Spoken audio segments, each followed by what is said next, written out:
Three teams trying to close it out on this NBA Tuesday. Actually, now we are in a situation where we have 8 first-round series.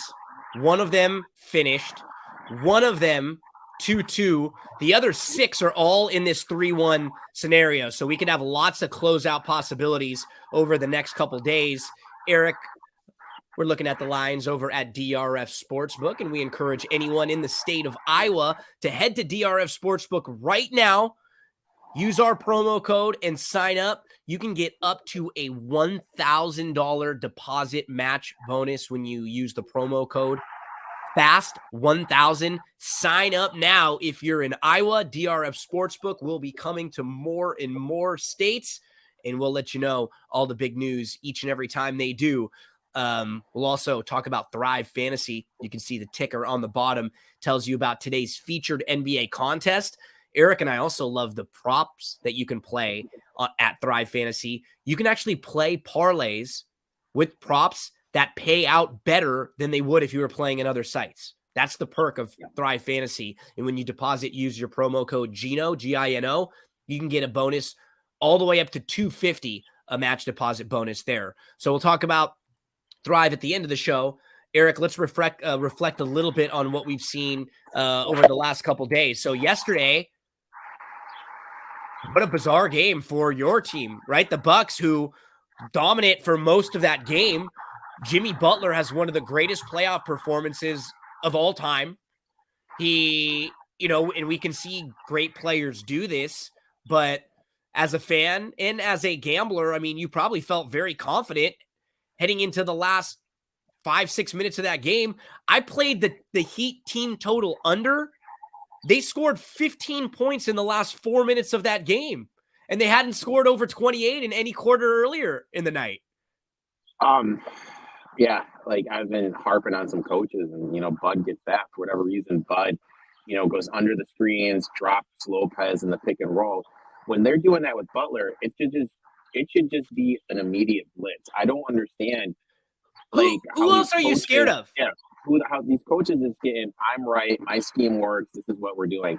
No, Butler was feeling it last night. You went under some screens, you saw some threes go in, confidence goes up. You have to blitz them and get the ball out of his hand. And then you kind of look at the Bucks on the offense.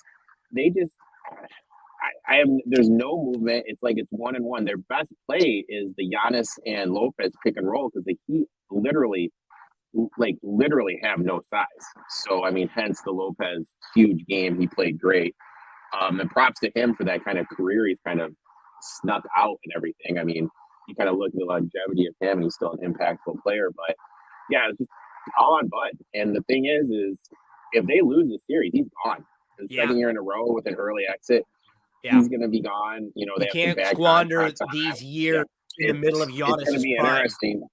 But they played around. Like, Giannis should have played game 3. They did the little BS load management thing. Now it's biting them in the ass. Now they have to win 3 in a row, and it's going to be a damn hard task with how well the Heat are playing and shooting. And the margin for error, like you said, you gave as a team, you sort of did this to yourself. Like the first time Giannis gets hurt, okay, but then if you felt like he could have played, instead of waiting and thinking you can just take care of business, now you put yourself in this situation where, like we talked about yesterday, is Milwaukee the better team? Well, yeah, but in smaller sample sizes, like 1 game or 2 games, 3 games, weird stuff can happen. And Jimmy Butler scores 56 points. Like, and that's the difference between if he has 35 in a good game, you guys win easily. Like you said, the biggest thing that's been surprising to me about this series, it's why I played the Heat team total under yesterday. If you told me Miami was up 3-1 on Milwaukee, I would say, oh, are these like really low scoring games, rock fight kind of games, right? Like tough battles. But like you said, how can this team with the roster they have be scoring 120 points a game? It's because of the Bucks defense. The Bucks defense has been putrid. And it just shows, it's funny, like shot quality graded at a 131 to 115. Holiday, who I was on the over, couldn't hit the broad side of the barn from 3-point land. Awful. He was 2 of 10, couldn't hit anything. Carter's game coaches, not decisions playing. It's a bad loss. They're going to have to go back to the drawing board. Bud's going to have to do some stuff. Maybe for as good as Lopez is, I mean, maybe you have to play a little more Portis, because then you could switch on to Jimmy Butler. So yeah, there's going to be some stuff that needs to happen for the Bucks to get through it. And that there's just certain things that happen in these coaches, like in late game situations. I'm just sitting here watching a TV, and I just don't thoroughly understand what's going on. I'm from the school that if I have a second tier player beat me, I'm fine with that. But I don't want to have a good player, your go-to player, beat me. And the two things that stood out for me on that, LeBron James. I was just going to ask you. I was going to set it right up for you. So you mean you don't want LeBron with the game on the line to be able to have a chance to go, even though it was tough, like dominant hand like that and hit a big layup? Well, I mean, let's look at it. Brooks talks all this shit. Where is Brooks? He's nowhere near him. Xavier Tillman's on him. Okay? So that's number one. Number two, I don't understand. I believe it was Morant, when the ball went up top to LeBron on the ISO. Why don't you leave Schroeder? Like, if I lose a game because Dennis Schroeder hits a shot, I'll live with it. You know what absolutely. I mean? You got to pick and choose your poison, right? And then LeBron goes right. Dylan Brooks shows, and then he immediately retreats. I'm sorry. I know Austin Reeves hasn't had a great series. I know he's had a great season, and I know he had a great game. But if I lose a game because Austin Reeves, in a pressure situation, it's a knockdown three, which he's never done in his career, which I'm sure eventually he will to win a game. But he hasn't yet. I'm fine with that. Absolutely. I'm fine with that. You have to pick it. You have to make someone beat you, and you live with the other guys. When it's someone like LeBron, who you've seen do this so often, you just can't, exactly like we're saying with Jimmy Butler, you can't let it be that guy, especially on a night like last night when Anthony Davis was struggling offensively, right? Yeah. And I'll dude, say as a fan, I will tell you where I was sitting when the Grizz went on that 14-1 run to end the half in that last 3 minutes. I would have bet any amount of money the Lakers were losing that game. That was just one of those weird things that happens. And all of a sudden it looked like the Lakers were there was a moment or two when the Lakers were up by like 15, and it looked like the Grizzlies were about to start to give up. And they went on that run. They put themselves right back in the game, and they had all the momentum going into the second half. And down the stretch, combinations of things like we say, right? You got to get lucky, got to be a little good. When your team makes a deep run, what ends up happening is you look at like the Lakers in this series so far.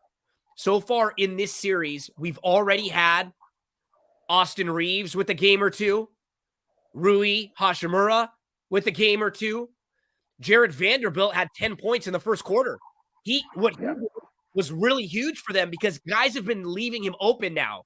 And so now getting that wide open corner three, he's got to be able to knock that down 1 out of 3, 2 out of 5 times, right? That's all he's got to do. Not even that much. Just keep them honest. And he did. And then Anthony Davis in a bad game, he steps up, he gets a couple blocks. It's the little things like that. Memphis right now, without Clark, without Adams, they haven't had enough of those other guys step up. They haven't really had a Kennard game. Last night was the Bane game, which we thought, but they had Jaren Jackson he's had himself quietly a good series. Yeah. Like he had 14 and 14 last night. Yep. Quietly a good series. Davis has had one good game, and Lakers are up 3-1. They're in a position. The other thing that stood out for me is, did you see how high Ja Morant on that one? Oh my God. With LeBron? The last one. Oh, yeah, on the last one, going up for the rebound. He was like a full head length above Anthony Davis. Unbelievable. I mean, that was an insane. I mean, let's face it, if that misses, Davis is right there. He's gonna put it, but he would have got fouled by Ja and would have to go to the line. And then in overtime, like, look, I had the 5. I had the Grizzlies. Oh, that was and let's say in overtime, after the Lakers catch the momentum and stuff, and then you could sort of see they probably were going to win. But the way that Dylan Brooks fouls Austin Reeves I with mean, like, 0.3 seconds. here's my thing. I looked at it. It really didn't look like he was fouling him. He just looked No. like he just had his hand on the waist. It's like, why do you even call that? I know, but I think the reason why is it's Dylan Brooks. They don't want any BS. I mean, I really feel if I was like Bain, Kennard, or whoever, that's nothing. But the fact Tyus like it's Jones, Dylan Brooks, right? like Jaren Jackson, whoever the hell it was. But the fact it's Dylan Brooks, it was meaningless. It. You knew at 0.3, it's not like they could get the rebound, get the ball back. They were down 2 possessions. That meant nothing. That 4, everybody was watching because no matter what, the line was either 4.5 or 5. Yeah. So, and I'm telling everyone right now, like they tried to trade him at the trade deadline. They had some packages come. They want to move Dylan Brooks.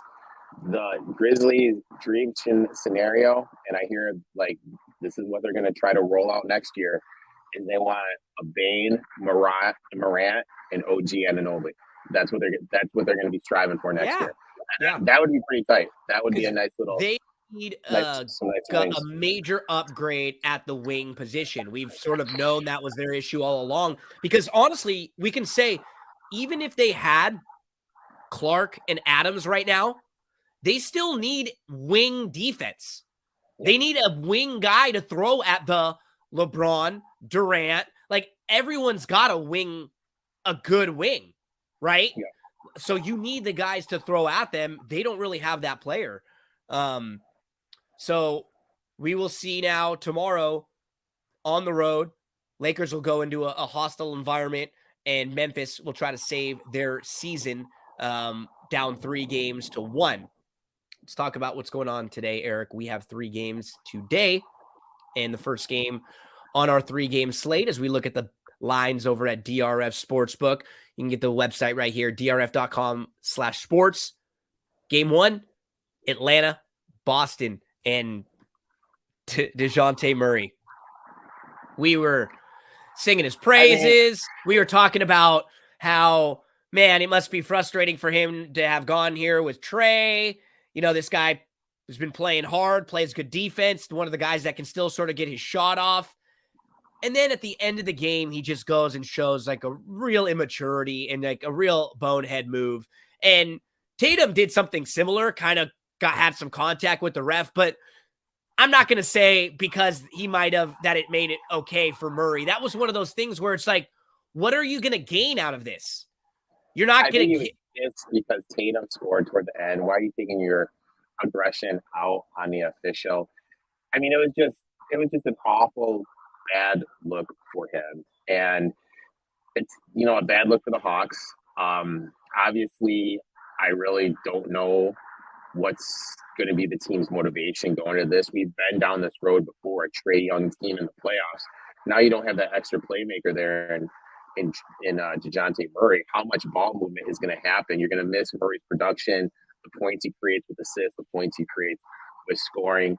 I think they're going to start blitzing Young, get him out of his hands. I think the Hawks are going to have a hard time scoring. So I'm just going to play their team total under 108.5. And we've really seen one thing that we noticed if we look at games 3 and 4, they shot 50% from the floor at home, 40% from 3. Let's go to games 1 and 2. That drops all the way down 41% from the floor, 27% from 3. Now you are eliminating, and I'll say it, their best playmaker in DeJounte Murray and probably their second best scorer in DeJounte Murray. So I think they're really going to have a little bit of a hard time scoring. It's going to force some guys to play some extended minutes. And I don't understand what Snyder's doing with his rotations. I'm going to go back to the well one more time again. I'm going to play Capella under 21.5. Even though it went under, it ticked up because no Murray. So, he has yet to go over this total. The highest he's gotten is 21, and that's the one game we lost it with it. I have no idea why he's playing 29 minutes a game. Kind of shows you how clueless Snyder is. You have to play which lineup is going to give you the best, and you have to go a little bit smaller with Collins and Okoro. I have no idea why Capella is getting this much run. Maybe they'll do that. Maybe they'll play small ball now with their backs against the wall. But I think this is going to easily be a 1-2-3 Cancun game. And I'm going to say this, okay? This is my bold prediction. So there's 3 games today, right? There's Atlanta. If they lose, they're done. The next game, Minnesota, losing, you're done. And the last Clippies. game, Clippers, losing, you're done. So there's going to be one game that's going to totally F up me going to the NFL draft, because all three of these games are played on Thursday. There's going to be one of these teams that's totally going to F it up, because you know the chalk parlay is going to be parlaying All three. All the closeouts. Yep, there's going to be one game that's going to mess it up. Yep.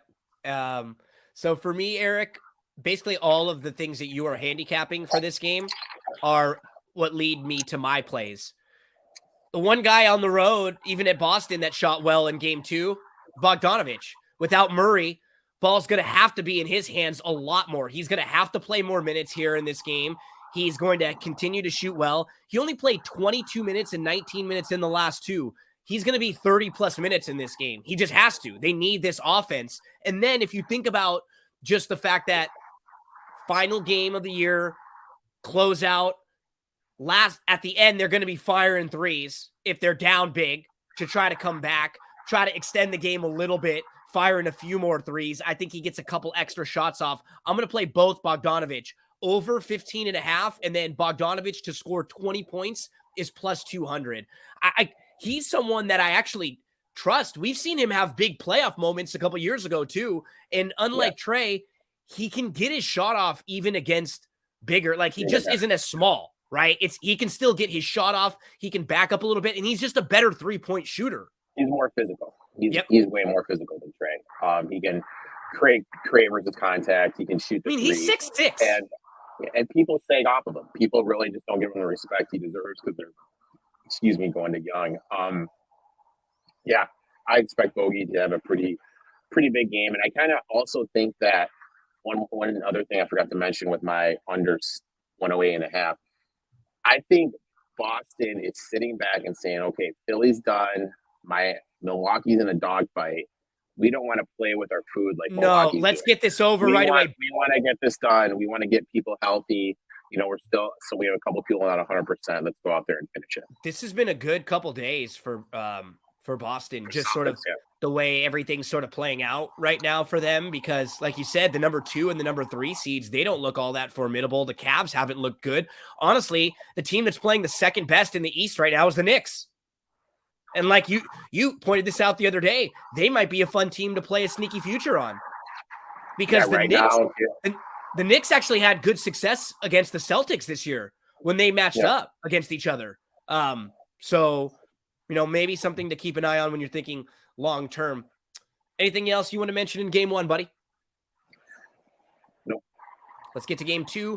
We have Minnesota at Denver. Denver is a 10-point favorite. So yes, tonight, all 3 games, double-digit point spreads for the home teams, up 3-1, trying to close it out.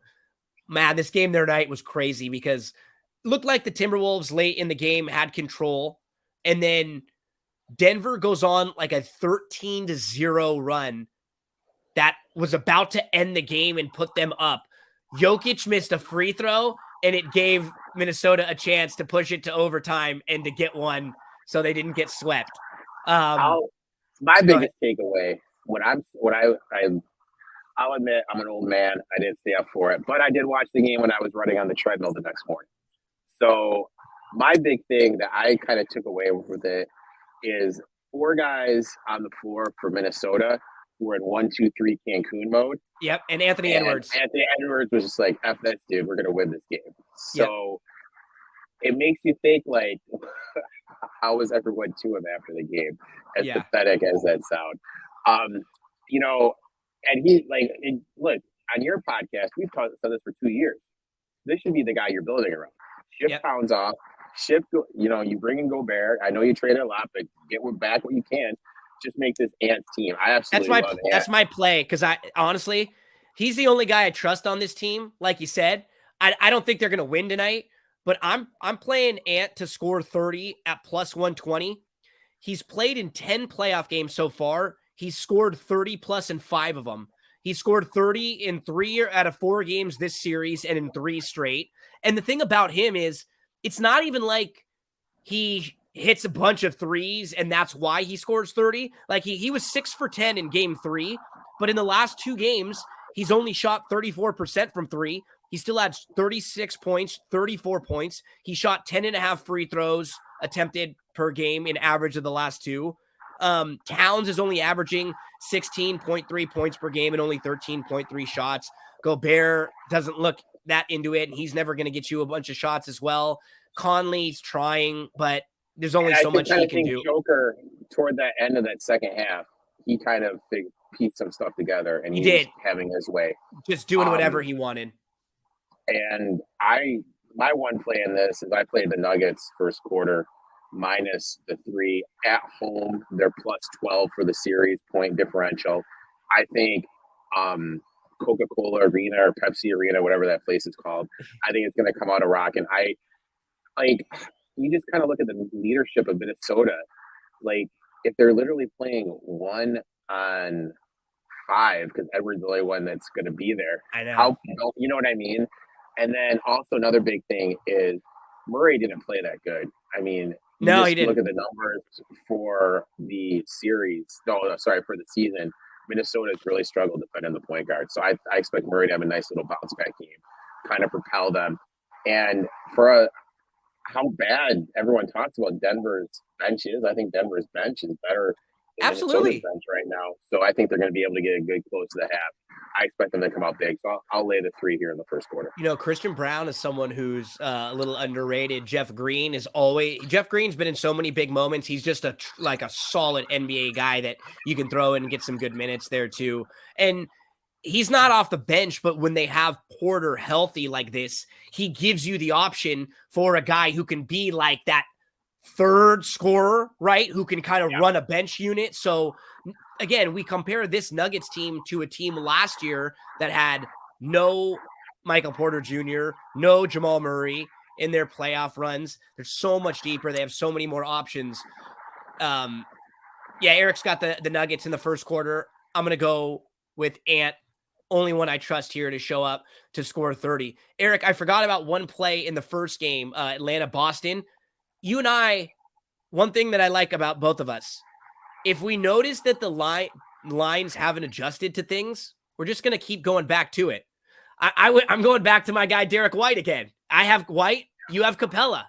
Those are our long-term relationships right now. Erik keeps going under for Capella. I keep going over for White. And in particular in this game, think about, so I like Bogdanović because he's going to have to be out there a little bit more than Murray because he's going to need to handle the ball and they are going to need that scoring. But that's going to mean their defense is going to be sometimes they're going to have Bogdanović and Trey both out on the court, like for long periods of time. What are you going to do? The wings are going to have to do everything they can to focus on Tatum and Brown, the bigger players. Derek White is just going to be wide open. It's just exactly like what you were talking about with the Lakers. Like, Derek White has had a fantastic year, but if you're picking your poison and you're going to either double or put pressure on Tatum and Brown, or Derek White, it's pretty obvious who you're going to leave open or who's going to get one-on-one or who's going to be against Trey and probably the weakest defenders that are out there. It's going to be Derek White. So I'm going over 15.5 for Derek White there. That was just looking because I realized we didn't mention that one when we talked about the first game. But we do have one more game to discuss, Erik. And what's a bummer about this game is that the Clippers have really played well in this series. They just don't have enough without Kawhi, without Paul George. And it's, man, with Kawhi, I get frustrated. I know you sometimes aren't paying attention to halftime shows or national broadcasts. You'll watch the games back afterwards or maybe with the mute on. I was watching and listening last night at halftime. And Barkley and those guys, they destroy Anthony Davis anytime they can. Soft, not tough. One of the reporters from TNT said that Anthony Davis had a heating pad on his hip. He was obviously in pain on the bench and kind of struggling. And they said, come on, give me a break. But it's frustrating to me as a fan because that energy doesn't sort of get kept with all of the players. Like I can absolutely agree when there's frustration there, but Anthony Davis so far in this playoffs hasn't missed any time, and he has 19 blocks in 4 games. He's had some bad offensive games, but the one great thing about him is even when he struggles offensively, he's not like a shooting guard that struggles offensively. He still plays amazing defense almost every single possession. Last night, 11 rebounds, 4 blocks, 2 steals. A guy like Kawhi, though, like he doesn't really get the same crap nationally, like they kind of go, oh, it's unlucky. It's a bummer. Kawhi's out again. But at what point does it start to become frustrating, or like, what do you do? I mean, we sort of had this conversation the other day, but like it's hard when now for 4 years, they haven't had one run with both of their guys. Yeah, it's tough. I mean, and it's one of those things like he just played a great game. You know what I mean? Awesome. And, you're hurt. What? So, oh man, I don't know. It's one of those things where it's frustrating because you want to see him because he is a good player on the court, but then again, you just don't know what is wrong with him just because it was kind of fluky. So I don't know. And it's hard because I don't ever married to him right now. You know what I mean? Like you want to give the athlete the benefit of the doubt, but he sat out a whole year in San Antonio because he didn't like how they handled their injury. So I don't know. It's just one of those things. It's tough to do, but when you kind of look at the series, who does like this doesn't happen anywhere else with any other player. No, none. Like there's no player on any other team where this happens. Yeah.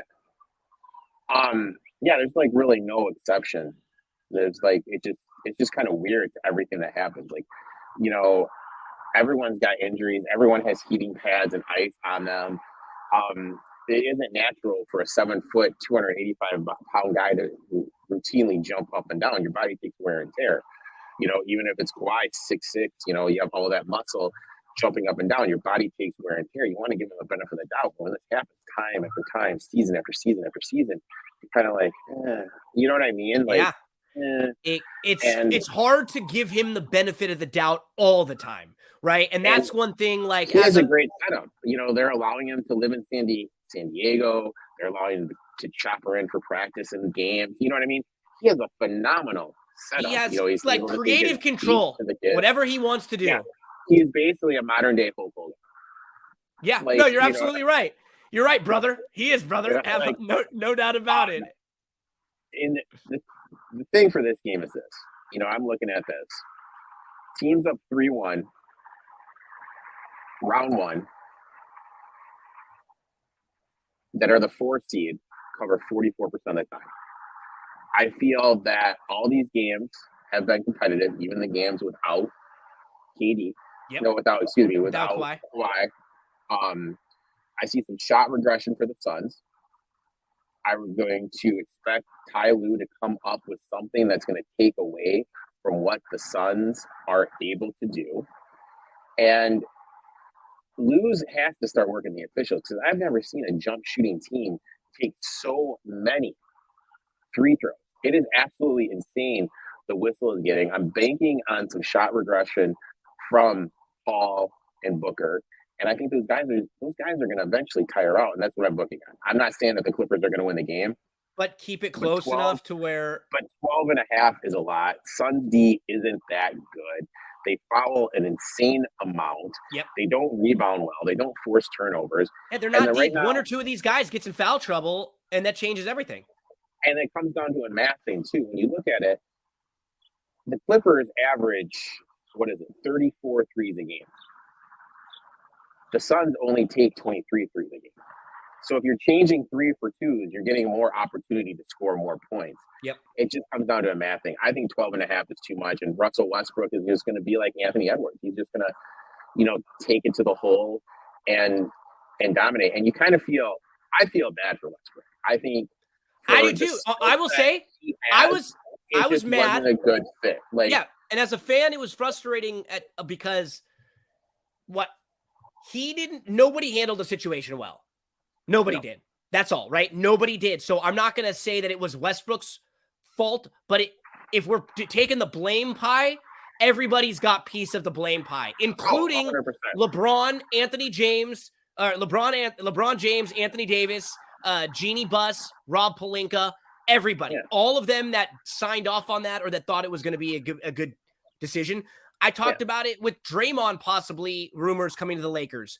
That would be a bad fit too. The Lakers, if they're going to ever go get another star, which they shouldn't, because we can see right now, and when they had their title run, what works best for them when they have LeBron, AD, and then some other really solid role players around them, right?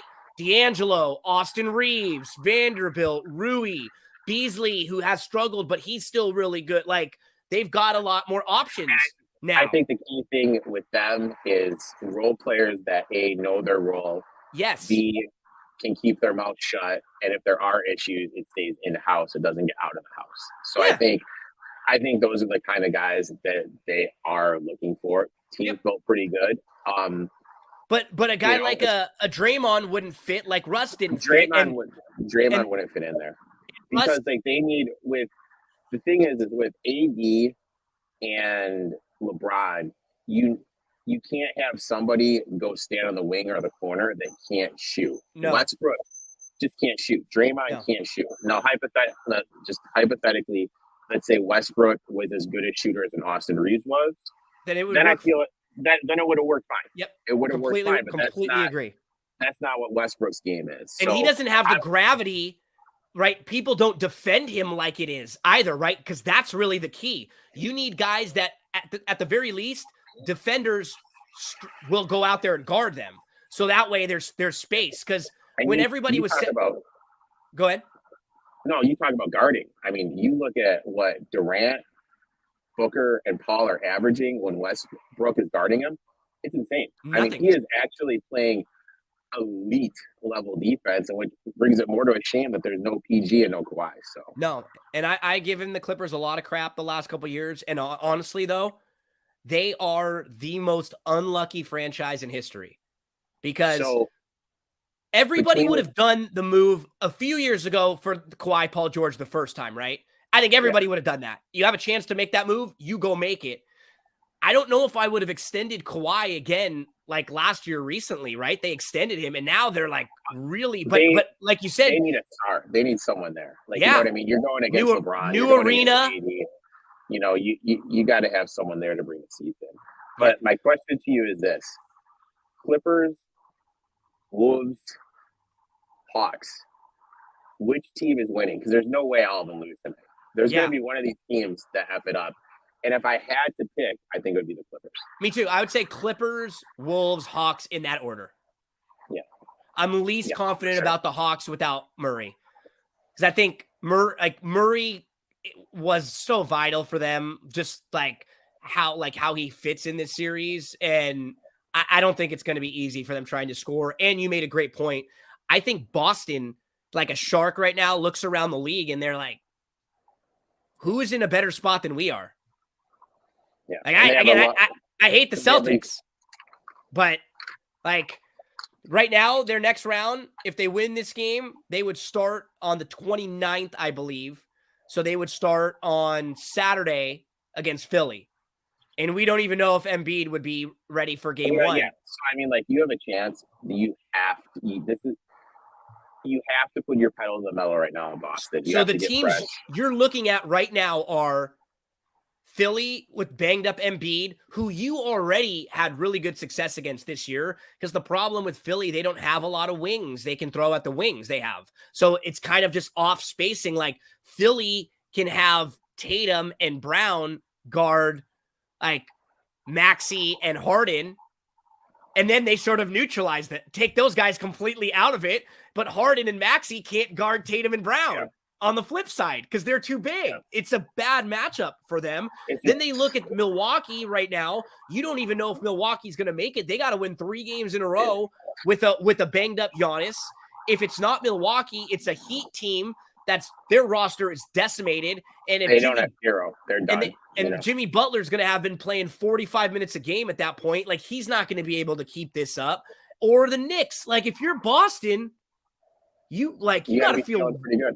Do it today. Just like we said, you got to put your foot on the throat, because you've also seen everybody have injuries too. You don't want to play an extra game and Tatum twist an ankle. And I'm not a fan of Philly. I don't think Philly's going to win. But, you know, you got to give them credit where credit is due. They had a chance to finish the series. They won in Brooklyn, and they finished the series without Embiid, who had a knee injury. So they took care of business. I think the Celtics are going to take care of business.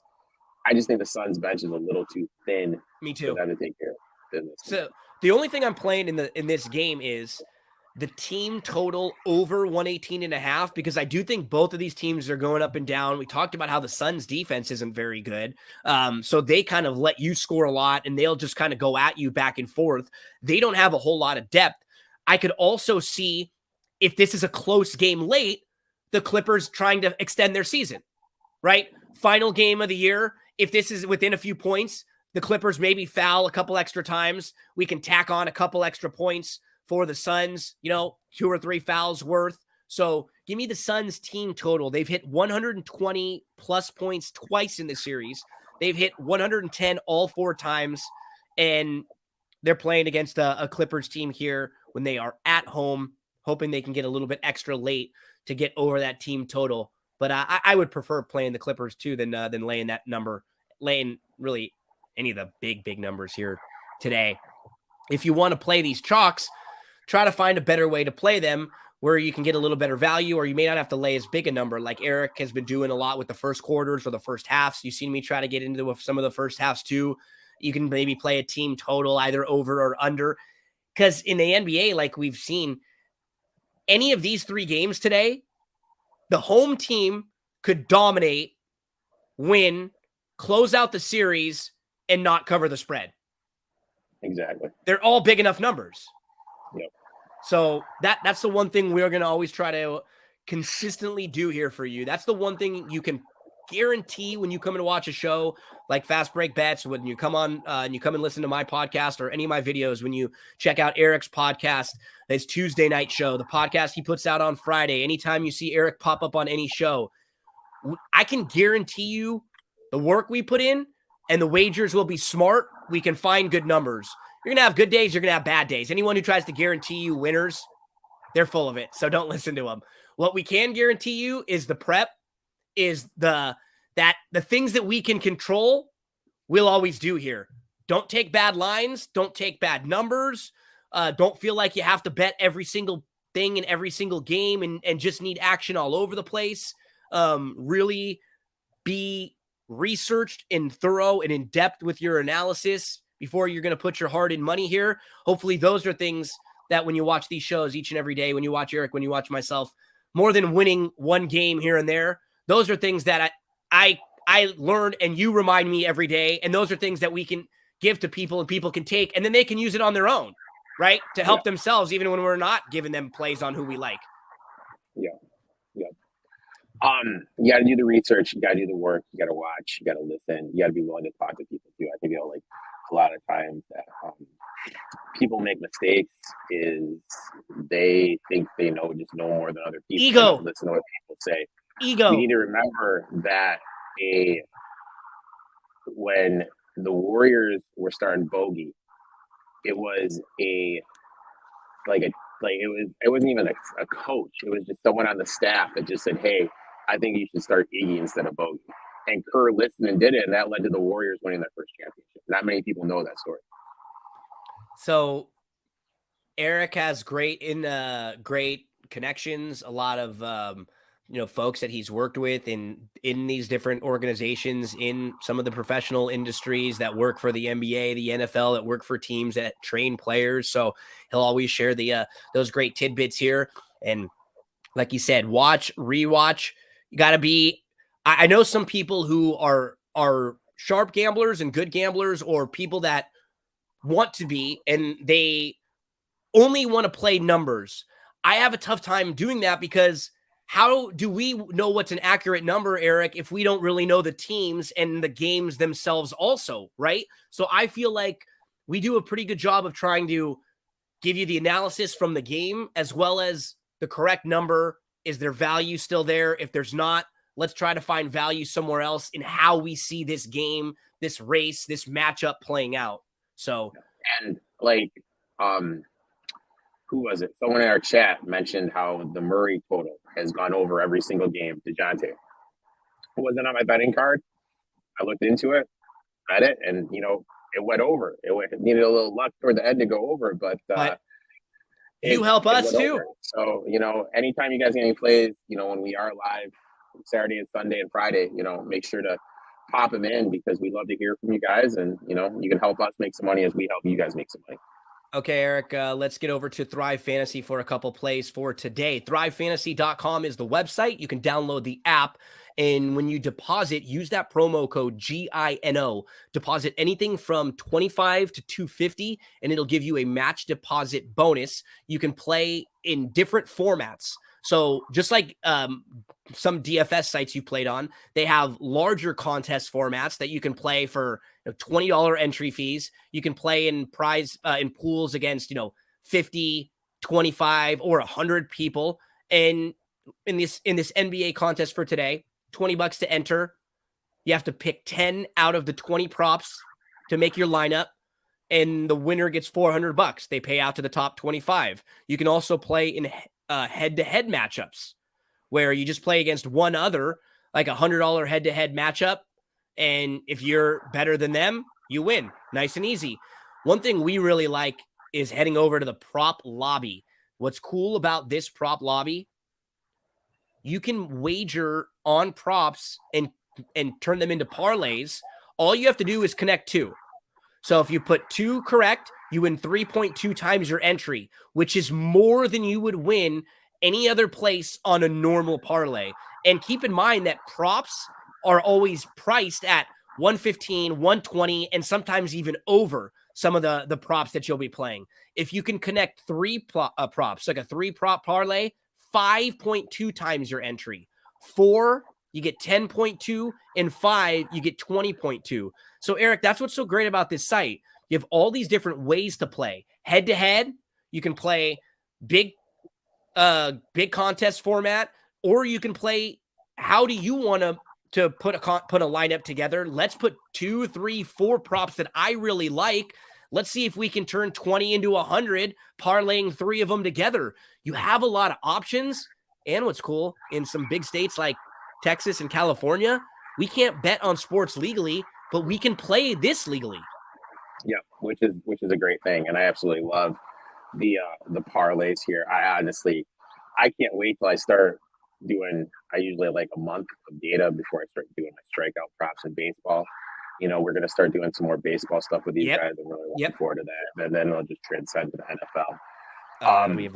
But that's in the future. Here, I am going to my first one is I'm going Jamal Murray in over 28.5 points and assists. Coming off 2 subpar shooting games, I expect them to shoot better. Wolves are one of the worst teams defending the point guard. And look, we just look at his game 1 and game 2 totals for points and assists, 32 and 45. 32 and 45 playing at home. He's going to be doing, I think he could go over this number, points alone. So I love Jamal Murray over 28 points and assists. And then I'm going to parlay him with Chris Paul under 28.5 points, rebounds, and assists. Last game, he finished at 32. That was the first game he's gone over this total. Why did he go over there? He hit 3 threes. When have we ever seen a game where Chris Paul is knocking down 3-pointers? Not anymore. No. Yep. All of them came at the end. Shot quality has him due for some regression. So those are the 2 I'm parlaying. Chris Paul under 28.5 points, rebounds, and assists. And Jamal Murray over 28.5 points, assists. Okay, Erik, I'm gonna ride you, and I'm gonna go. Let's see, Murray 20. I'm going Murray over points and assists. I'm gonna do it for $1. I'm gonna do Erik's parlay for $1. Try to turn my dollar into $3.20. There we go, Erik. Okay. There you go.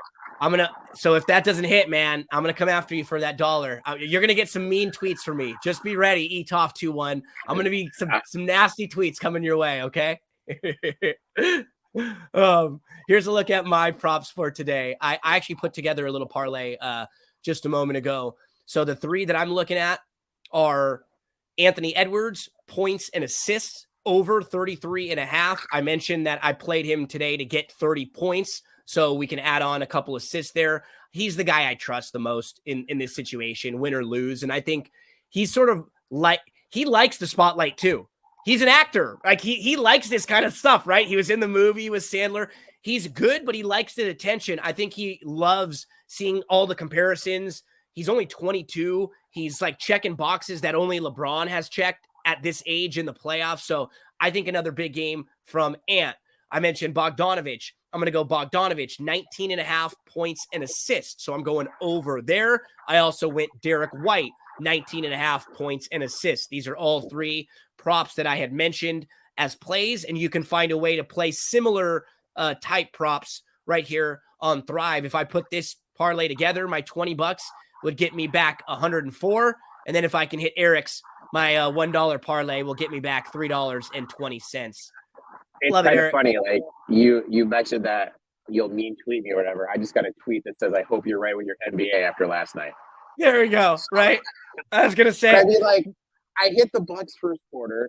I should have hit the Grizzlies game. If I hit, like, and the Grizzlies 1 is 2, right? If you hit the game and they don't, if that doesn't go to overtime, you get the points and you get the money line.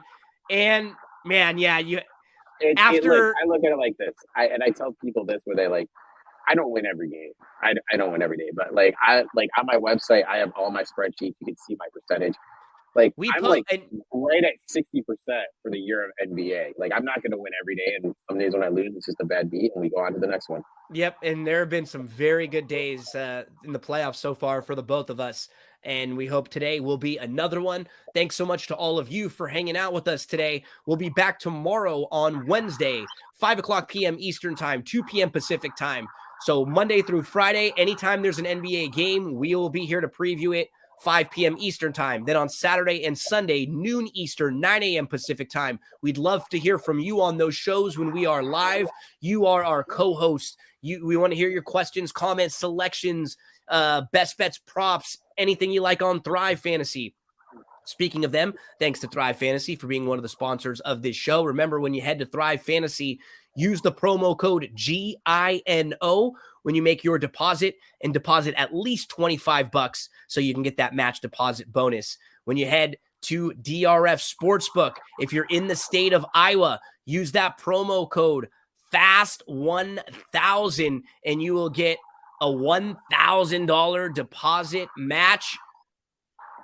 DRF Sportsbook, Thrive Fantasy, a couple of sponsors of Fast Break Bets. Erik, buddy, good luck today with all your plays. Looking forward to talking to you tomorrow, as it'll be a big Wednesday for both of our teams. But for today, it's all about three teams trying to close it out. They're all up 3-1. They are all at home. All three double-digit point spreads. Will all three chalks close it out tonight?